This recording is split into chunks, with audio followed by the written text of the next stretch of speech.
Scary news today that hackers breached the computer networks of the nation's second largest health company, Anthem, warning millions of its customers that hackers got access to their personal information. But the news, well, it gets a little worse. Our next guest warns that if you have Obamacare and if your personal information is compromised, hacked under healthcare.gov, the government is under no obligation to tell you. And Representative Diane Black joins us. Good evening. Good evening, Greta. How does this happen? And is this a different standard for the federal government, healthcare.gov, than other businesses? Greta, you know, I've been working on this probably since I got to Congress, the concern about the data hub. I raised that several years ago, and last year once again raised the question of how is it that healthcare.gov, that now, according to the administration, about 10 million customers, they cannot be guaranteed if there is a breach in their information that they will be treated the same as the private sector. And Anthem did the right thing.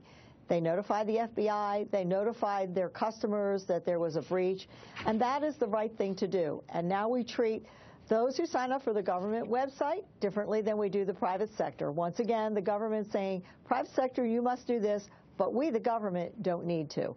And we have a bill to take care of that, and I'm hoping that it is going to move forward. Well, I guess the thing that's so horrifying, I mean, if you have Obamacare and you have your personal information, Social Security, phone, or whatever information is contained in it, is not as though the website, you know, there's a lot of confidence that it's a secure website anyway. I mean, I don't know who believes that one with all the horror stories of the website. So there's no, and what's the incentive for the government if there is a huge breach or hacking, since there's no legal obligation to tell anybody, because then once again they'd have to out the fact that this website has been a disaster for so many. And we know that. We know that the GAO report showed back in September that the website was still not secure, and just as recently as January, they went back and looked at the 6 recommendations that were made to secure the website, and they still had not been resolved.